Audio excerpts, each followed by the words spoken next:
चलिए आज की क्लास हम चालू करते हैं। जैसा हमने पिछले क्लास में पढ़ा था शैव धर्म के बारे में, ठीक है, उसी प्रकार आज हम अपने अध्याय 10 में पढ़ेंगे शाक्त धर्म के बारे में, और इसी क्लास में आज हम पढ़ेंगे ईसाई धर्म के बारे में। ठीक है, आज हम इस दो टॉपिक को इसी क्लास में कवर करने जा रहे हैं। ठीक है, चलिए आज हम इसको कवर करते हैं। ये जो डाटा मैं आपके सामने अभी लेकर आया हूँ, ये क्लास 11 की जो हमने जैन धर्म पढ़ा था उस क्लास की ये डाटा है। इसमें हम देखें तो टोटल 405 व्यूज़ आया है। कितना? 405 व्यूज़ आया है इसमें। ठीक है, तभी भी इस चैनल पे अभी भी 30 ही सब्सक्राइबर है। कितने? 30 ही सब्सक्राइबर है। पहले आप चैनल को सब्सक्राइब कर लीजिए। ठीक है, आज तो शिक्षक दिवस भी है, 5 सितंबर 2025, तो उसी की खुशी में आज चैनल को सब्सक्राइब कर लीजिए। ठीक है, चलिए आज हम शाक्त धर्म के बारे में पढ़ने वाले हैं। ठीक है, शाक्त धर्म के बारे में आज अपना अध्याय 10 को आज हम देखते हैं क्या बताया गया इसमें, और किस प्रकार से पेपर में प्रश्न पूछे जाएंगे ये भी आपको यहाँ पे लाइन टू लाइन बताया जाएगा। ठीक है, और नोट्स कैसे बनाना है मैंने आपको बता रखा है। ठीक है, चलिए आज की क्लास हम चालू करते हैं।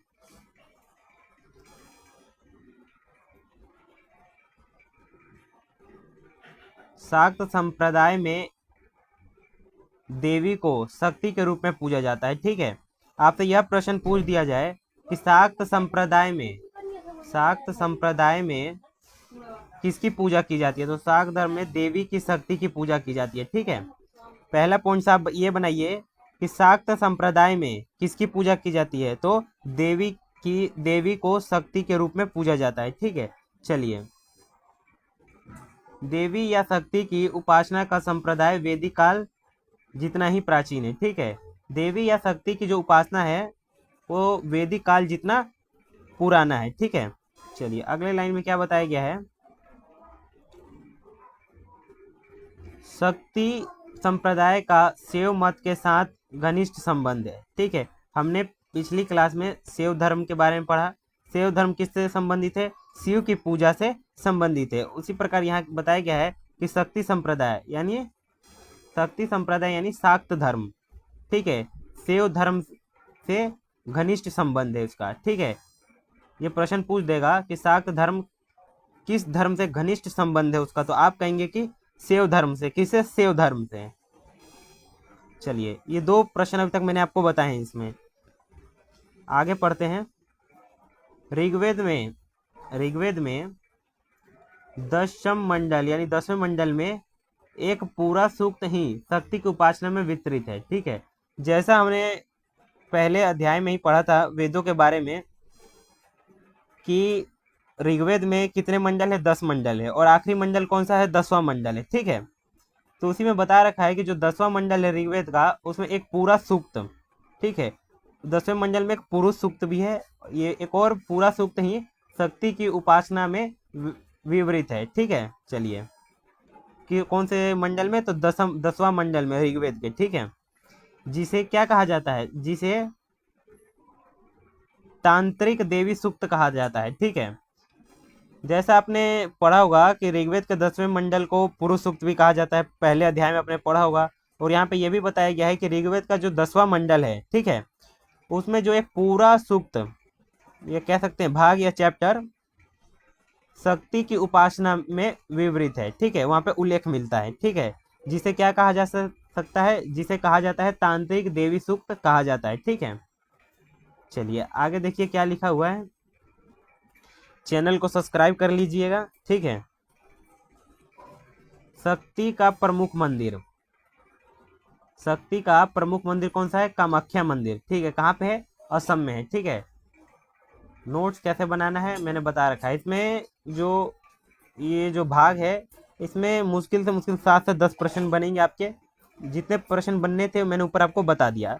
अब ये अगला प्रश्न ये बन सकता है कि शक्ति का प्रमुख मंदिर, ठीक है, शक्ति का प्रमुख मंदिर कौन सा है? तो आप कहिए कि कामाख्या मंदिर है। ठीक है, ये असम में भी है। ठीक है, ये आपको मैंने स्टैटिक जीके की क्लास हो रखी है ललकार बैच में, पहली और दूसरी। ठीक है, उसमें मैंने कामाख्या मंदिर के बारे में पढ़ा रखा है, और कहाँ पे है? ये असम में। ठीक है, ये स्टैटिक जीके का प्रश्न भी है। ठीक है, कश्मीर में देवी के सौम्य रूप शारदा देवी को पूजा जाता है। ठीक है, कश्मीर में, जम्मू कश्मीर में देवी के सौम्य रूप को शारदा देवी को पूजा जाता है। ठीक है, कश्मीर में किसको पूजा जाता है? तो कहेंगे कि शारदा देवी को पूजा जाता है। ठीक है, जो वैष्णो देवी मंदिर के नाम से प्रसिद्ध है। ठीक है, पहला प्रश्न तो ये बनता है कि कश्मीर में देवी के सौम्य रूप में किसको पूजा जाता है? तो आप कहेंगे कि शारदा देवी को पूजा जाता है। ठीक है, और शारदा देवी को किस नाम से प्रसिद्ध है? तो आप कहेंगे कि वैष्णो देवी मंदिर के नाम से प्रसिद्ध है। ठीक है, जो अध्याय 10 है शाक्त धर्म, इसमें इतना ही प्रश्न बनेगा। ठीक है, इससे बाहर आपको पेपर में कुछ नहीं पूछेगा। ठीक है, चलिए अब 11वें अध्याय पे हम जब आगे बढ़े हैं तो 11 अध्याय में क्या बताया गया है? हम पढ़ेंगे ईसाई धर्म के बारे में। ठीक है जी, चलिए जो बच्चे अभी नए आए हैं वो अभी चैनल को सब्सक्राइब करें, लाइक करें और दोस्तों के साथ जरूर शेयर करें। चलिए क्या बताया गया है इसमें कि ईसाई धर्म के संस्थापक ईसा मसीह थे। ठीक है, पहला प्रश्न ये बनेगा, ईसाई धर्म के संस्थापक, तो आप कहेंगे कि ईसा मसीह थे। कौन? ईसा मसीह थे। ठीक है, एक यहूदी थे। ठीक है, ईसा मसीह का जन्म फिलिस्तीन में कहाँ पे हुआ है? यरूशलेम, ठीक है, के निकट बैथलेहम नामक गांव में हुआ है। ठीक है, दूसरा लाइन ये लिखिए कि ईसा मसीह का जन्म कहाँ हुआ है? किस देश में? फिलिस्तीन में। ठीक है, यरूशलेम के निकट एक गांव है जिसका नाम है, किस गांव में? बैथलेहम नामक एक गांव है फिलिस्तीन में। ठीक है, वहीं पे ईसा मसीह का जन्म हुआ है। ठीक है, इनकी माता मरियम, माता का क्या नाम है जी? माता का नाम मरियम है। ठीक है, आप लोग नोट करते हुए चलिए। और पिता का नाम जोसेफ, पिता का नाम जोसेफ। अब तक कितना प्रश्न बना? 3। चलिए रिवीजन करते हैं। ईसाई धर्म के संस्थापक ईसा मसीह। ठीक है, एक यहूदी थे ये, इनका जन्म फिलिस्तीन के एक गांव बैथलेहम नामक गांव में हुआ है। माता का नाम मरियम। ठीक है, नोट्स करते चलिए। और पिता का नाम जोसेफ। ठीक है, चलिए आगे क्या बताया गया है? ये दोनों सुथार का कार्य करते थे। किसका कार्य करते थे? सुथार का कार्य करते थे। ठीक है, ईसा शब्द का शाब्दिक अर्थ, ठीक है, जो ईसा शब्द है, ईसा मसीह में जो ईसा शब्द है उसका शाब्दिक अर्थ क्या है? मुक्तिदाता। क्या है जी? मुक्तिदाता। ठीक है, लिखिए लाइन में कि ईसा शब्द का शाब्दिक अर्थ, तो आप कहेंगे मुक्तिदाता, इज इक्वल टू डाल के वहां लिख दीजिए मुक्तिदाता। ठीक है, चलिए इनका जन्म 25 दिसंबर 4 ईसा पूर्व को एक घुड़साल में हुआ। कहाँ हुआ? घुड़साल में हुआ। तिथि डाल लीजिए, जो यहाँ पे ऊपर बता रखा है कि ईसा मसीह का जन्म फिलिस्तीन में हुआ, उसी को वहां ब्रैकेट डाल के लिख लीजिए कब हुआ? 25 दिसंबर 4 ईसा पूर्व। ठीक है, 25 दिसंबर 4 ईसा पूर्व। ठीक है, इसी दिवस को क्रिसमस डे के रूप में मनाया जाता है। ठीक है, ये अगला प्रश्न इस प्रकार पूछेगा कि किसके जन्म दिन के तौर पे, ठीक है, क्रिसमस डे मनाया जाता है? तो आप कहेंगे कि ईसा मसीह के जन्मदिन के तौर पे क्रिसमस डे मनाया जाता है। और ईसा मसीह जी का जन्म कब हुआ था? तो 25 दिसंबर 4 ईसा पूर्व को हुआ था। ठीक है, चलिए आगे क्या बताया गया है? ईसा मसीह ने सर्वप्रथम उपदेश गैलीली प्रांत में दिया। ठीक है, ईसा मसीह ने सर्वप्रथम उपदेश कहाँ दिया? तो आप कहेंगे गैलीली प्रांत में दिया। कहाँ दिया? गैलीली प्रांत में दिया। यह उपदेश पर्वतीय क्षेत्र में दिया था। ठीक है, चलिए अभी इतना ही नोट करिए कि ईसा मसीह ने सर्वप्रथम उपदेश कहाँ दिया था? गैलीली प्रांत में दिया था। ठीक है, ईसा मसीह के कुल 12 शिष्य थे। ईसा मसीह के कुल कितने शिष्य थे? तो आप कहेंगे कि ईसा मसीह के कुल 12 शिष्य थे। ठीक है, जिनमें प्रथम 2 शिष्य एंड्रस व पीटर थे।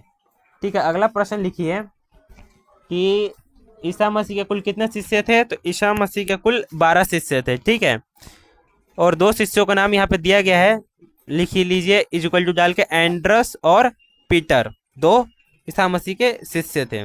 प्रथम दो शिष्य एंड्रस व पीटर। चलिए आगे क्या बताया गया है। आगे बताया गया है कि ईसा मसीह के तत्कालीन रोमन गवर्नर पोंटियस पाइलेट ने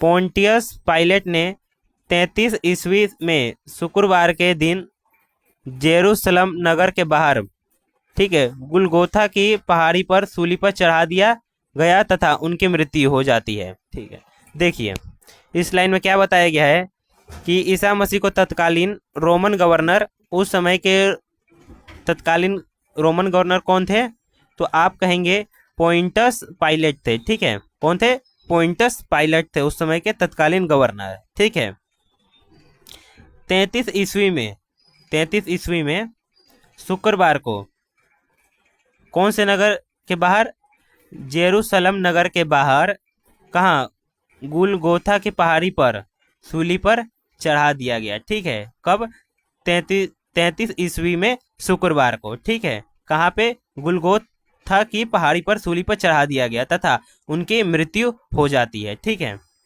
आगे क्या बताया गया है, यहाँ पे लिखा गया है जेरूशलाम को ईसाई समाज की जननी और सबसे पवित्र तीर्थ स्थल भी कहा जाता है। जो जेरूशलम है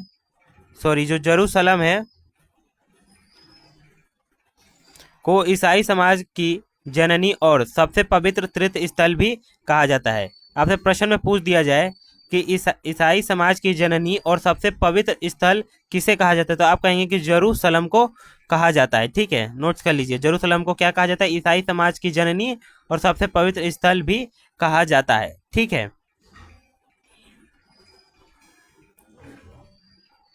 ईसाई धर्म का सबसे पवित्र ग्रंथ आप कहेंगे कि बाइबल। ठीक है, क्या, बाइबल, नोट कर लीजिएगा कि ईसाई धर्म का सबसे पवित्र ग्रंथ बाइबल। ठीक है, 19वीं शताब्दी में बाइबिल का हिंदी अनुवाद किसने किया था, तो आप कहेंगे कि कैरे ने किया था। किसने, कैरे ने। ठीक है, यहाँ पे मैं नोट कर हाईलाइट कर देता हूँ नाम को। ठीक है, कि 19वीं शताब्दी में बाइबल का हिंदी अनुवाद किसने किया था, कैरे ने किया था। ठीक है, और ईसाई धर्म का सबसे पवित्र ग्रंथ बाइबिल। ठीक है, चलिए आगे देखते हैं, जिसे धर्मशास्त्र के नाम से जाना जाता है। ठीक है, जिसे किस नाम से जाना जाता है, तो आप कहेंगे कि जो हिंदी में अनुवाद जो पुस्तक है, मतलब जो ईसाई धर्म का सबसे पवित्र ग्रंथ बाइबल है, उसका अनुवाद कैरे ने किया, जिसे क्या कहा जाता है, धर्मशास्त्र कहा जाता है। क्या कहा जाता है, धर्मशास्त्र। ईसाई धर्म का सबसे पवित्र चिन्ह क्रॉस। ठीक है, नोट करते चलिए, ईसाई धर्म का सबसे पवित्र चिन्ह, तो आप कहेंगे क्रॉस। ठीक है, चलिए आगे क्या बताया गया है, ईसाई त्रितत्व में विश्वास रखते हैं। ठीक है, ईसाई किस में विश्वास रखते हैं, तो आप कहेंगे, यदि प्रश्न आपसे पूछ दिया जाए तो आप उसमें टिक लगाएंगे कि वह त्रित्व में विश्वास रखते हैं। ठीक है, ये है